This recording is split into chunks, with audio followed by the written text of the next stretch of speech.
Hey, what's up, everybody? Trent Evans here with John Parks. I'm super excited to have John on today. This is episode 12 of Trent Talks, and this is going to be a really fun episode because a lot of people, pretty much, I'd say, I was just telling John, probably most of the people that hear these episodes have at least a vague familiarity if they're not already using Clickfunnels. So we're going to dive really in depth. We're going to give some basic Facebook ad information as well, but then we're going to dive pretty in depth into how specifically we can tie Facebook ads in and make it work as quickly and as efficiently as possible to generate traffic and eyeballs and attention to the funnels. Awesome. So for those of you that don't know John, yes, thank you so much. I'm honored to have you, man. It's exciting. Yeah. For those that don't know John is actually the VP of traffic at Clickfunnels, or as I like to refer to him as the guru of attention. So do me a favor, John, for those that don't know you, that don't know much about you, give us your background, kind of how you got into marketing and obviously how you ended up being where you are at Clickfunnels. Yeah, for sure. So I've been marketing and being an entrepreneur since I was tiny. Like I was just a little kid on the corner, like selling, everyone else was selling lemonade and that was lame. So I was selling shaved ice, right? And then other people were selling shaved ice, but I was including like fun-sized Snickers with my shaved ice. You know, I always like do that marketing. You always had your upsells. Yeah, right. Yeah. And we, and me and my brothers would drive our bicycles down to the local grocery store and we'd buy a dozen donuts and when we'd ride back and then we'd mark them up because of the transaction cost, right? We understood Absolutely. The economics and we'd sell the donuts to the neighbors for $1 and we only paid $3 for the whole dozen or whatever. So, we were always doing that, always hustling as a kid. And I remember just that's just always been in me. I remember as a 12-year-old, I was reading real estate investing books and showing my dad, I'm like, we got to do this. Really? I don't think the bank will give me a loan yet, but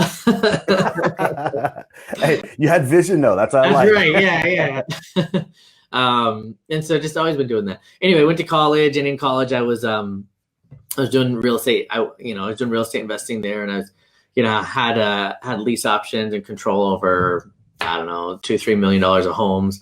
And then 2008 hit and just lost everything. And that's kind of just what entrepreneurs do, right? They have these cycles. And so, but you cycle and then you cycle up and then you cycle up, right?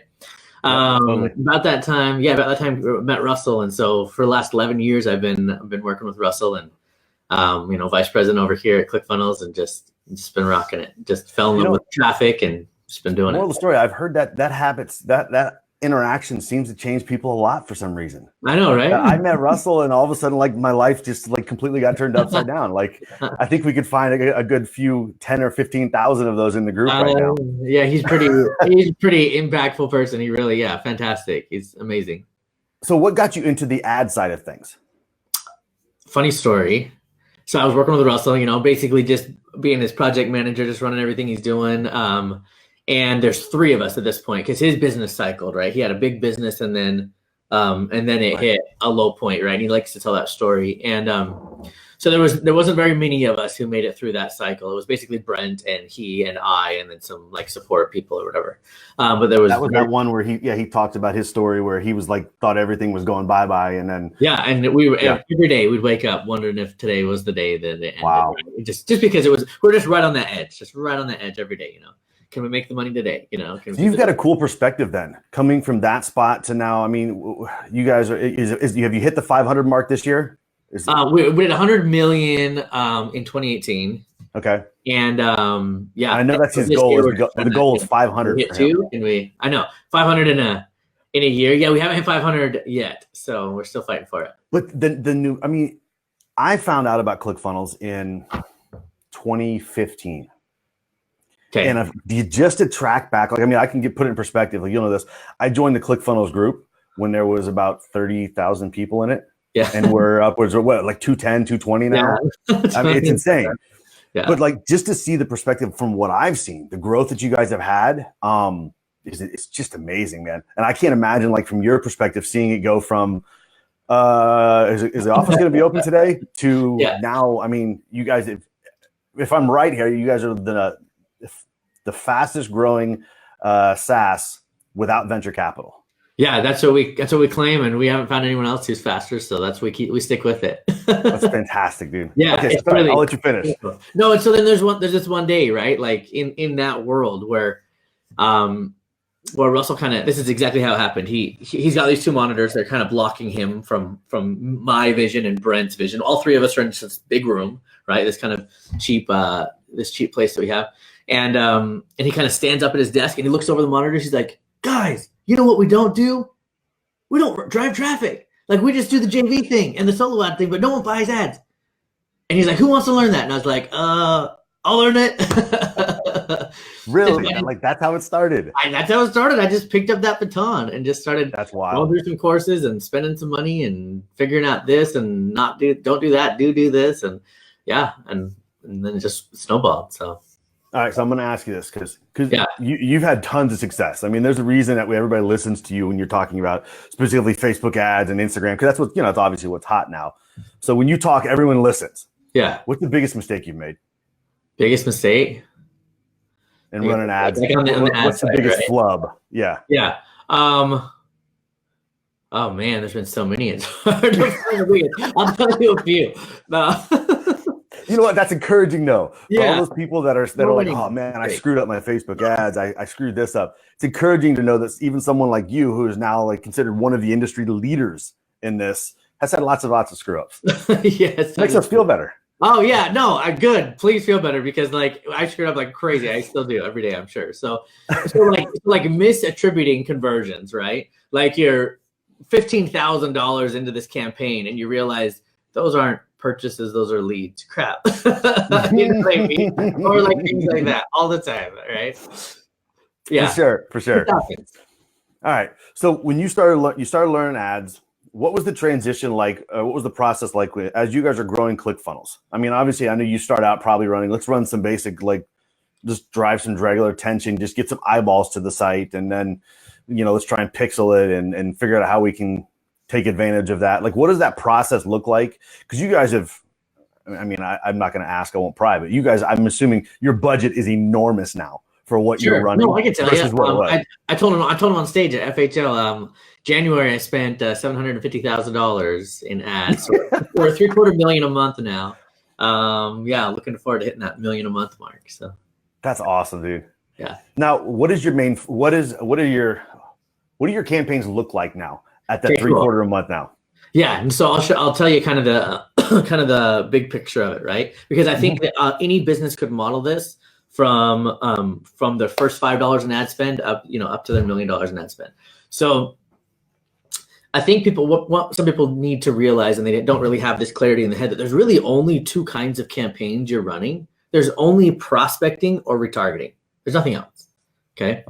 And when you kind of get the clarity of what I'm trying to say with that, it really helps you understand like what bucket you're in when you're putting up a campaign. So there's prospecting or retargeting. What I mean by that is either you're out there scouting for new people to bring them into your world, or there's people already in your world to whatever degree, and you're trying to ascend them deeper into your world, right? So those are the only two efforts you could be making. That's the only two possible efforts. So you got to ask yourself when you start a campaign, where am I? Am I prospecting or am I retargeting, right? Okay. And then and then you go forward down that path. So when you're prospecting, let's talk prospecting. When you're prospecting, and this is what we do, right? So I'm just telling you what we do. You have a lot of variety. You need a lot of variety in your ads. The more, the better. In fact, the easiest way to scale your budget is to have more variety in your ads, just to have more of them. Now, how do you? Okay, quick note on that now. So how does someone come in with, for example, say someone comes in, they're starting out and they have a budget of, maybe I'll budget $20 or $30 a day, right? Which is still, early on, that's a significant budget. You're $600, $900 a month on your ads. So how do they go ahead and, because, we could say, well, let's do lots of different content and test all your different content, but they're going, but then I blow my budget. I feel like I blow my budget testing all my content. Totally, yeah. So don't do that. Choose two or three. I always stick with two or three. You have some variety there, but you obviously don't need 20 or 30 because your budget's not the size of 20 or 30 ads, right? But yeah, choose some variety just so you know, because as long as you have got two, one performed better. You can always pick a winner, right? Yeah, you can always pick a winner. Pick that winner and then try to beat it. Pick that winner and then try to beat it. Like if you're only running two at a time, be running two at a time, right? So because otherwise, if you're just running one, you've got no idea what you're missing. I think that's a good point to say that. Like you just said, like if you're running two, be running two because of the fact, like, and that's the great way to look at it is the same thing we do in split testing in our funnels. You arrive at your one page and you create a split test page.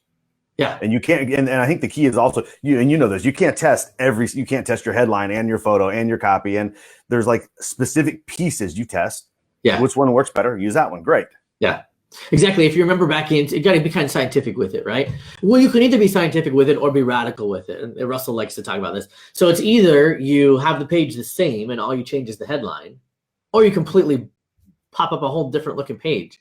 You know what I mean? It gives a complete different feel and vibe, and see which vibe fits you can choose either path. One is super scientific, and it kind of depends on personality. To tell you the truth, like there's some people who are going to do better with like keeping the exact same page, changing the button from red to green. Boom, figured out green's better. Great. Take this same page now, change headline from headline A to headline B. Great, found out headline B was better. And be scientific with it, and that works really good for a certain type of people. Some people will go crazy doing that. They will. And that's okay. Like it's okay to bring your personality into your marketing approach. I really think it's okay. Some people, I would never have thought that because I always viewed it, and I've run ad campaigns, PPC campaigns since 2008, starting Google Ads, and I always looked at it from the perspective of let's be very analytical. Yeah, and I felt like, and anybody that knows me will tell you I'm not an analytical person. I'm like, and then over here and here, but it's interesting that you say that. So you think they actually can have success doing the radical testing back and forth? So yes. Why do I say that? Because we do it all the time over at Clickfunnels, and we're a $100 million last year company, right? We pull stuff. And you think some of that's based on the budget?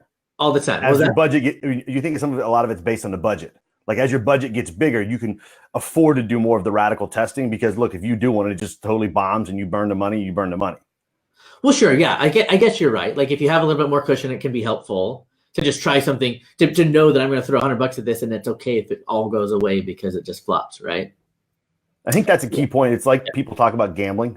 And Yeah. And look, ads is not gambling. Let me just say that ahead of time because this could sound really bad what I'm going to say.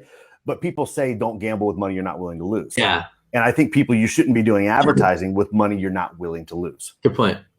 And the other thing that's really important, and Russell talks about this a lot, he has this fun image where there's where like pioneer, like don't be a pioneer, right? In the sense of pioneers are the ones with arrows on their back. So I've heard him say that. So he says that. And so that being said, like be radical with your changes, but don't necessarily jump into uncharted waters, right? Like if you see someone else doing something, try to model it. Don't rip it off, but like you don't have to wait for the whole thing to catch up and attempt it. Yeah, you don't have to wait for everything to catch up to you and then say, "Oh, okay, now everybody's starting to do it. Now I'll transition into it." Yeah. So I mean, you could be like too late on the move, or you could be too early in the move, or you could just follow the winners. You know what I mean? I like that strategy there. Just kind of trail along, like we're not talking. Yeah, like I don't know. Maybe you could think about the bicyclists, right? Not that I'm, or even the swimmers. Not that I'm an Olympian by any means, or even do those sports. But but the one who's in the lead, he's the one cutting the water, right? Or the one breaking. Right. And then there's other ones who just kind of like ride on that flow, and it's easier. Drafting, yeah. Okay. Yeah, so it's easier to be that second person, especially if we have to break new ground all the time with $1 million a month budget, right? Right. But you guys also, because of the budget, you have the ability to access other creative realms. I mean, let's look at the different commercials you've had. Yeah. You had the event where you did the bubble soccer. I mean, you guys have had ways to be able to, when you have the budget, yes, you're creating new ground, but you also have the ability to access creative aspects like the Harmon Brothers and stuff like that. Exactly. Where they give you something. Yeah, right. Until you're there, don't go and spend your last 10 grand on a really, really big production video and you have no clue if it's going to work, right? It might be just as effective or less effective than this selfie video ad that cost you 5 minutes. So definitely. That's something I think you guys have done awesome, by the way. Mm-hmm. Clickfunnels, you guys are notoriously really good at, some of the ads will be these polished videos and this and that. And some of the other ads are literally just Russell walking around the office and the phone's like shaking everywhere and he's all excited and just people are yelling and screaming. And I imagine sometimes those are the best ads. Yeah, That's why we see them so much. Yeah. It's surprising. We had one ad that, so usually ads have a lifespan and they'll burn out. Like that's just kind of the way of it with advertising, right? And they burn out faster in Facebook than they do in YouTube and Google. But there's just one video. Any idea? You saw it. Say that again. Why is that? Any idea? Yeah, so it's kind of the way in which it works. So I think a lot of it has to do with the conversion optimization algorithm. So when you're in Facebook and you say, I want, like you choose to optimize for a conversion, even though you think you're marketing to a bucket of people, an audience that they estimate at 1 million people or 800,000 people, if you optimize for conversions, you're actually optimizing, you're actually cutting your budget from 800,000 to like 80,000. You're saying, I just want the cream of the crop, Facebook. I just want this tiny little audience section right here that you're pretty certain will buy. So although they show you your potential target audience might be, like you said, 800 grand, they're only targeting then. I actually didn't think of that before. They're only targeting for the conversions, which is going to be those few people that they think are going to convert on your offer out of that 800,000. Exactly. Yeah. You're just asking for them to skim off the top of that whole milk bucket. And there's ways to get around that, and we can talk about that if you want. But that being the case, people who run ads, especially with a campaign optimization, at first they'll notice great CPAs, great cost per acquisition. Those sales come in at $5 a pop, and they're like, I'm winning. This is going to be great. All I need to do is scale this to $1 million a month, and I'm a trillionaire. You know what I mean? Right. But then they start spending a little bit more, and all of a sudden it's not $5, it's $7, and they're like, ooh, that's a big jump.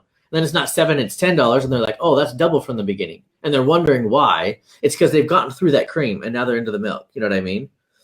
And you're getting, so like, there's the low hanging fruit, and then there's what I call the new normal. When you hop into a budget where it's the actual cost per acquisition and not the low hanging fruit cost per acquisition, and that's going to happen to everybody with the way Facebook has their algorithm. So do you now when you deal with ads, that we're talking about the ad burnout here. So when you have ads that reach that point where you're like you said, you start from 5 and maybe you level out at 10 or 12. Yeah. Right. On your acquisition cost. So then do you continue those ads or do you recycle it? Like, do you continue it and say, okay, well, my acquisition cost is $12 a person. We're still very profitable. Cause I hate this. I would love to see what the average cost is, what your average LTV is on your funnels. Cause I'm gathering if you guys can get people for $12, I imagine Russell's just running around the office with his shoes off and his hands in the air the whole time. Yeah, so you're right. So it totally depends on what we're running to, right? So we have so many different front ends. We're selling books, we're giving away free, things for free opt-ins like ebooks, where we've got webinars going. So like our cost is anywhere from $1 per acquisition, which would be somebody coming in to get a lead, an ebook, or upwards of $45 for somebody actually buying the software. You know what I mean? So like a whole range there. So it depends on what we're selling. But so your question was, if once that price jumps, whether I run screaming and cycle it out for a new ad, or whether I just keep things running. So it depends on budget, right?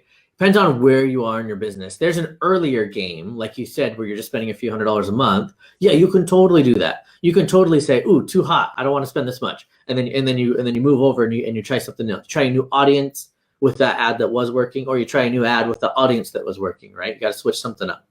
Right. Yeah, and you can just kind of play that low CPA game. Totally, that is a legit way to start a company, right? It's manual, it's work, but you can do it. There comes a point though when you're spending $1,000, a week or $1,000 a day. When you're up there where you can't do that anymore, and so you have to figure out how to be okay with the higher CPAs. Hence, intro to Clickfunnels. How do we make more? How do we make more off of that one person? Exactly. Yeah. And so then that's the game of how to get your average cart values up. You know what I mean? Right. So you're adding bumps onto your order forms. You're adding one-time offers following your sale that makes sense and things like that. So it's important to do that, as well as really understand that it becomes not just at first, because at first you're fine just doing like a one campaign game. Like, I'm gonna put this video up, crap, that one didn't work. Try this one, crap, that didn't work. Try this one. Okay, this one's working. Okay, let's just spend a little bit more. Okay, we're getting people to our webinar. Okay, we're making some sales. Okay, this is working, right? And you can play that game, and that's fine. And that's a great way to start. But there comes a point where you have to start increasing the sophistication of your advertising to help bring the cost down, as well as increasing the sophistication of your funnels as well to keep your average cart value higher, right? Right. Hence, Russell's he who can spend the most for the lead makes the most money. Exactly. And then sometimes it even gets to where you're having to spend so much so fast, which is what we're at, where a lot of times that first thing is break even or even a slight loss. You know, your sales, you're like, oh crap, I'm spending all this money to get people into a webinar, and then they buy off the webinar, and then at the end of the day, I'm at zero again. What was this all for? Well, you realize because you're building this massive database of subscribers, of customers, of trust, and then you've got a big value ladder, other things you can sell them, and that's all free. That's the point. That's where it comes down to it's not just about being profitable. And I think that's a huge point. And that's, well, I'll get to that in a second. We're going to talk about like how to be successful inside your like 14 days. If you're building your funnel and your trial, like how can you get money in? So I'll get to that in a second. But I think that's a huge thing that you're talking about. When you're at scale, you don't have time to necessarily just focus on low CPAs. Yeah. When you're at scale, you need volume because I mean, I'm looking out the window right here and there's 20 workers out there and they all need to be paid. You know what I mean? Like we need enough sales, not just cheap sales. Right. Yeah. And I think that's huge. Now, how do you, when you're looking at that size, and like I said, we'll come back to the small practical in a second, but when you're looking at large size, large scale ads, how do you determine when, for your perspective, like with ClickFunnels, when is it time to go away from an ad and just like kill it? Even though maybe it's an ad that's been working for 3 months, 6 months, and it's got that steady thing, and you're like, I just think I can do better. Let me get rid of it. Yeah. So if we like an intuition. Yeah, there's definitely some gut. Yeah, totally. There's also if you can test better, right? And like I'm saying, we have tons of variation. So it's not just like we have one ad running. It's like we have 30 ads running at one time. And we're looking at average CPA. If one seems a little bit high this week, but the other ones are balancing it out, we're okay with that. So there comes this balancing game where you're looking more at averages than you're looking at specifics. Gotcha. But definitely there's specifics, right? If one thing is just outside of our threshold, and we just have predetermined KPIs, key performance indices that say like, if it's above this mark for so long, kill it. Or so you do give it a little bit of leeway to go out and you'll maybe try and make some adjustments to bring it back within thresholds. Totally. But if it's staying outside the thresholds, and I think that's another key point is you have to set ahead of time. Realistically, if you don't have experience, like sometimes it's hard to set your KPIs. Yeah. But once you have some experience with your ads, you need to be able to set your own parameters. And that's key performance indicators for anyone who doesn't know what that is. You need to be able to set your own KPIs so that you can say, look, this is just not working.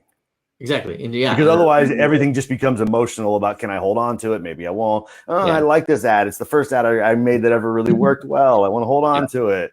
I knew this one real estate investor back in the day who was because he had done it, he did it the wrong way. Same concept, right? Don't get emotional in your investment. So he did it the wrong way. He went and looked at a bunch of houses because he wanted to buy a rental property. And he looked at this one was ugly and this one was ugly. And then this one was he just fell in love with that house. He just wanted that house. And so he bought that house and the numbers were poor. Like he got super poor rent. Some months he was coming in upside down on the house. It was just a bad setup. So he's like, oh, this sucks. So he went to acquire another rental property. And he just looked at the numbers, just looked at the paper. He's like, all the data. Okay, this is the best one. Boom, buy this house. And he bought it, and for years was getting fantastic rent, and it was like his best real estate property. So he's like, I'm gonna go look at this house now that I've had it for 3 years. He'd never even seen it. He'd never seen the house? Never saw the house because he wanted to just buy it sight unseen with the paper, He had inspectors inspect it. He had realtors go through it. He had the numbers in front of him. He had all the data. But he had never gone to see it. There was no emotional connection involved. He went and saw the house, and it was the ugliest shack you could imagine. And he's like, what the crap? I never would have bought this baby blue box of an ugly shack had he ever gone to see it. But it was his best performing thing. Sometimes it's the same with ads. You fall in love with this one, and a lot of times it's because you're highly invested in it. You paid a bunch of money for this video editor to come out and film it, and this and this and this. And you just love the ad, and you're just trying to make it work. You're trying to shove that square peg into that round hole, and it just doesn't perform. And then your ugly image ad that you made yourself on Canva in 5 minutes is the one that's performing, and you hate it. But sometimes you just look at the numbers, right? Sometimes you just got to look at the numbers. Yeah, that's where your numbers come in.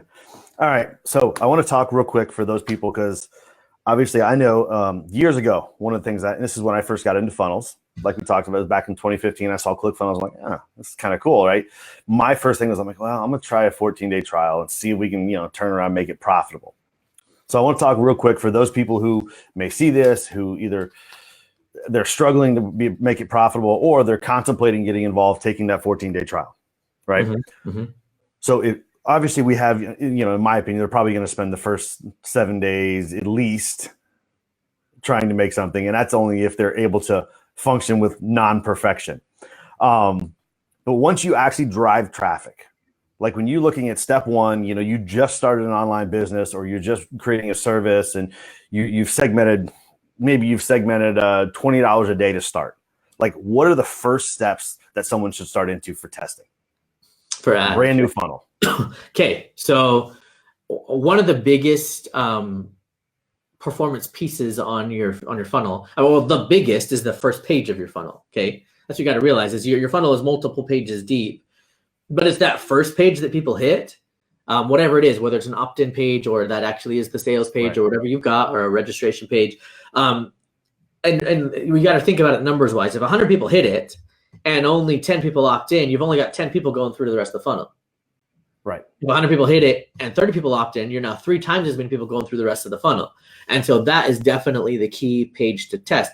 On that page, what's the most important thing to test? It's usually the stuff at the very top, which tends to be your headline, right?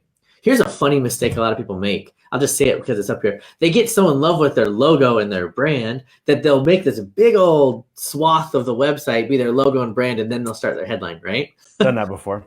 all the time. And if you ever, like, hopefully you do, you pull out your phone and actually go to your page on your phone, you realize, oh crap, half of the only thing I see is my logo and headline. I know. That's it. And you don't, and there's nothing, like, none of the hook, none of the reason for me to right. stick around is there. I don't care about a logo. I mean, sometimes a logo gives this subliminal confidence to the buyer. Oh, this is a real company that has a logo, right? But it doesn't need to be big. Make it tiny. Some of that probably depends on what the industry is too. Totally. There's tons of pages without any logo. They just have a headline and just tell you the thing, and then you just buy it. So that headline, which is typically at the top, where you're conveying the the hook, the value you can provide, and the pain you can help them avoid, or the benefit they're going to get, like that right there is usually the biggest testing piece, the biggest conversion factor on a page, right? Now you have a great strategy for testing this.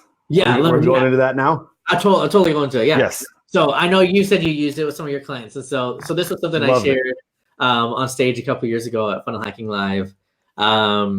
Which, if you haven't come to a Funnel Hacking Live, what are you thinking? You got to come to funnelhackinglive.com. It's the best event of the year. Absolutely. So that's my plug for Funnel Hacking Live. So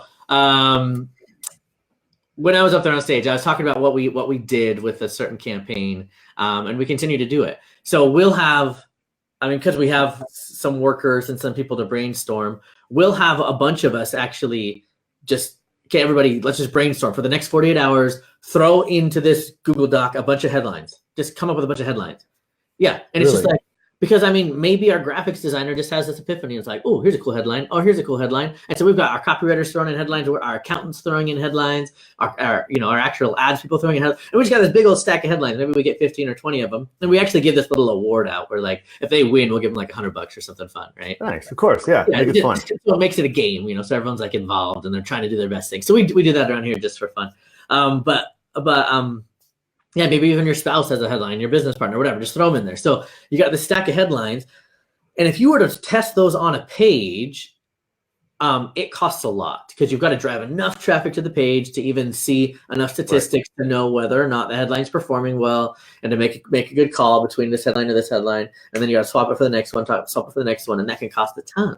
$10,000 later, you've tested all your headlines and you finally know it was the first one that was the best anyway. You know what I mean? So been there, done that. Yeah, right. So that's the worst. But so if you take that a little bit more shallow into the process, take it to the beginning of the process, and you run ads when you test the headlines on the ads, and what you're looking for there is just like people who are clicked through. The headline was good enough that they clicked through, right? And so you run a variety of ads, and maybe you just run $20, $30 to each one, and you're able to test these different headlines, find the winner and put that on the landing page. And that just sped up your split testing by like $9,000. And to clarify for those people that may not miss it, we're keeping the image in that as a constant. Yeah, so the only difference is the headlines here. That's how you would be able to scientifically test that headline, keeping everything else constant. What you're optimizing for, the audience, the image, everything else needs to be constant, and just swap out what you want to test. In this case, the headline. Now, have you ever done that with the same thing with the image? Because a lot of times on most funnels, you have like your headline and then you have this big image or whatever. That's, your attention grabber, your hook, whatever, as part of that whole process. And one thing, the same thing there. Totally, yeah. So you know what? We haven't done it for an image on a funnel. We have done it for a video on a funnel. Okay. Tested a couple of videos and then went with a better video on the funnel. And here's the thing. It's funny because like we used to like have this funnel with this beautiful video on it and this awesome headline and everything like that. And then we're like, okay, what the heck's going to be the ad? You know what I mean? And one day I was just like, I was kind of pressed for time. I'm gonna take that video straight off the landing page and make that the ad too. I don't care, whatever, they'll see it twice, right? Ends up outperforming everything. And we do that all the time now, all the time. We use the exact. But there's a familiarity though. As the it's ad. like when I land on that page, I know like, okay, this is where what I was just watching. There's that. And I would imagine that also improves your relevancy score when you're talking about your ads, because the person is like the two ads are relating well. The person's responding well. They're staying on the page. They're not just jumping off right away, because it's a familiarity thing. There's super congruency there. So like, you're watching this video and you're like, oh, I'm interested because of what the video is saying, what it looks like. And you click through and you see the landing page and that video is there. You almost feel more comfortable. You're like, okay, great. I'm at the right place. I remember this video. Now I'm going to buy it. You know what I mean? So yeah, totally. So reusing that asset can be huge. Same thing with an image. If it's just made an image on a landing page, you can reuse that. Maybe add some elements to it. Add some text to it or whatever you can do to kind of spruce it up as an ad. But very visual congruent between the two. It can work really well. So if someone's early on, they've done some testing with their headlines, they feel like they've got a decent converting opt-in page. At what point or what kind of budget do you think they should have before they're starting to? I know a lot of it is it's kind of a flowing type thing there. But at what point do you think they should start looking at retargeting? Like how much should be setting aside? Is like a ratio that you guys use on the budget, that kind of thing? Let me tell you, and this can blow your mind, but it's going to probably take 15 minutes to explain. But I think it'll be massive for anybody who picks it up, okay? I think a person starting out, if they're willing to start with some sophistication, can set up their retargeting before they spend their first penny, okay? And this is how I would do it. So like I said, there's prospecting ads and retargeting ads, rewinding 20 minutes, right? And so the retargeting piece, I think a good approach is this. It's simple enough. You can repeat it. You can teach your team to do it, whatever it takes. There's going to be 3 phases to it.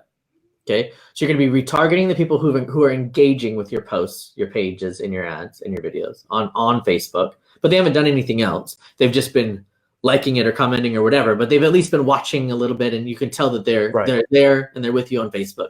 Those audiences are simple to make inside of the ads manager. Just people who've watched so much of my video, or people who've commented or saved my post or reacted or things like that.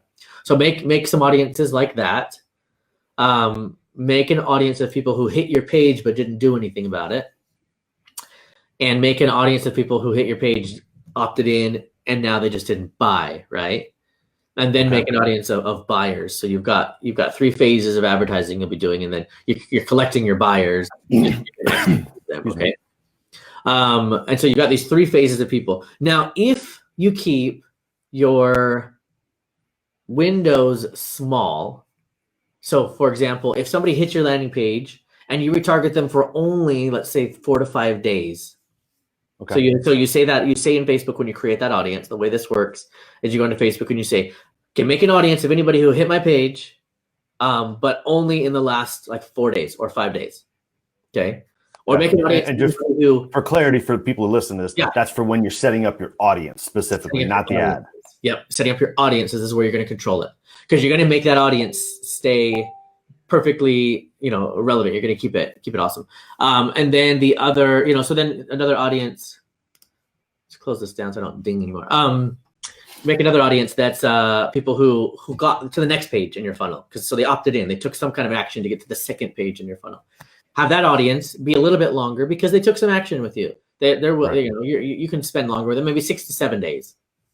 6 to 7 days. So keep it still under a week. They got to that second page, and if they hit that page, add them to an audience, but only if they hit that page within the last 7 days. You tell Facebook in the audiences area, and then you make your buy. Once they buy, you make that audience as big as possible, which is 180 days. This is as long as Facebook will let you put them on there, because forevermore, for as long as you can, you're going to exclude them from these campaigns and potentially sell other things to them. So you want that audience, and with those setups. So you make a point to highlight though, and excluding those, because I think that's something people forget to do a lot of times. It's so big. Because you can have a buyer who is still inside that 4 or 5 day window, and it's really annoying and almost offensive to that buyer if they've purchased your product and then you're still marketing them to go buy the product again.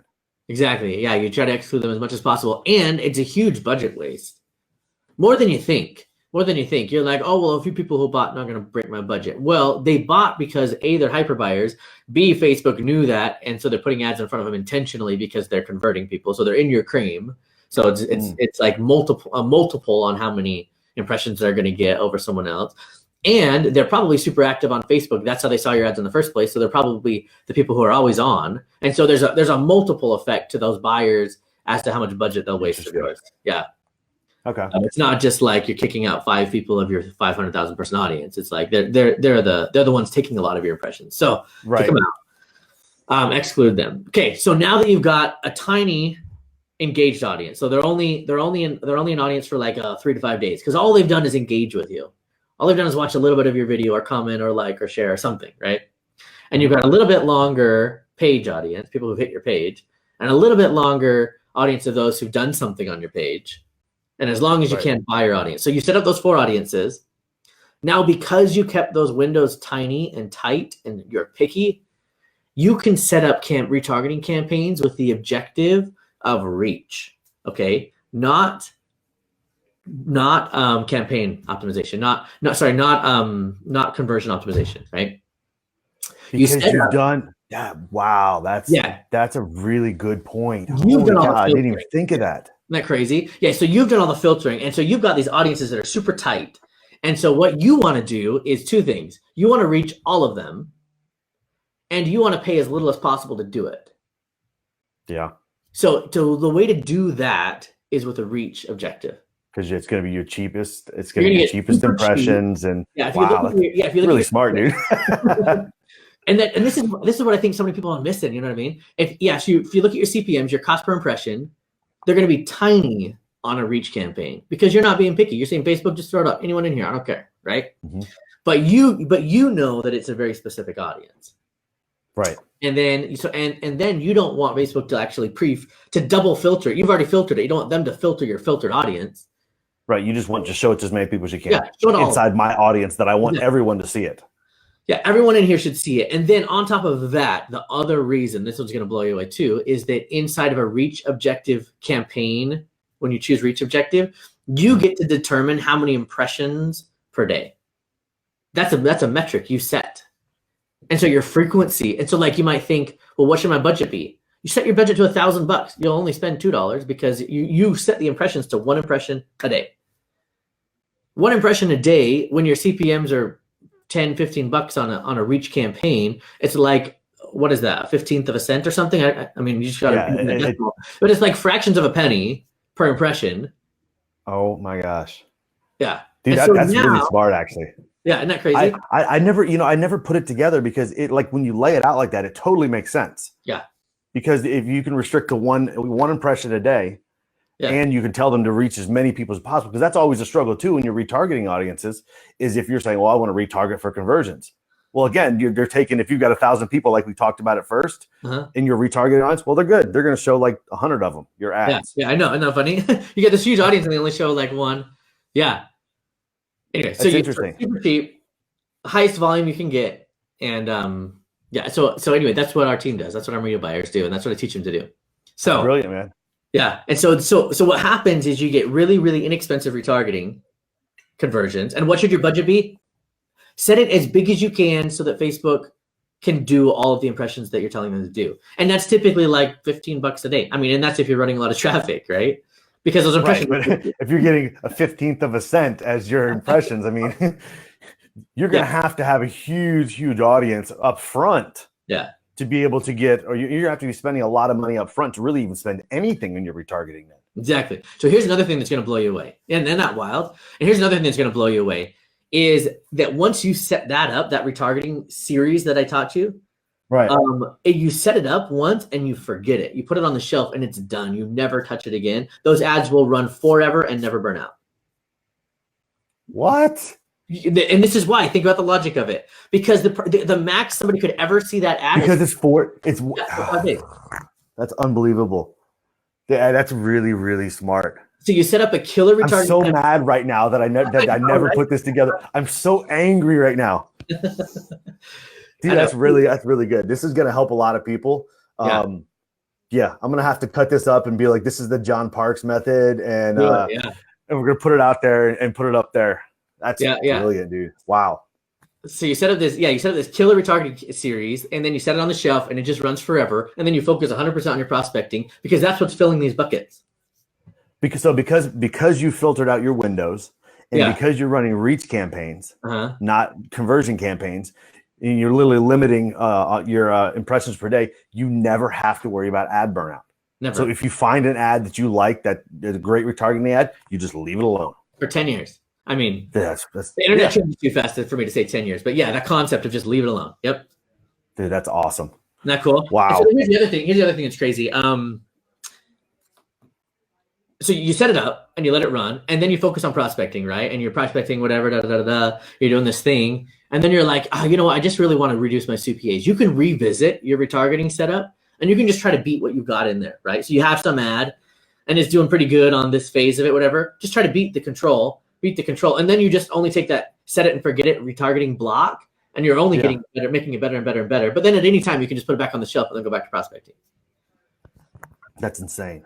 And the thing that's cool about that is, right, so we're just talking right now about your very first page in your funnel. Mm-hmm.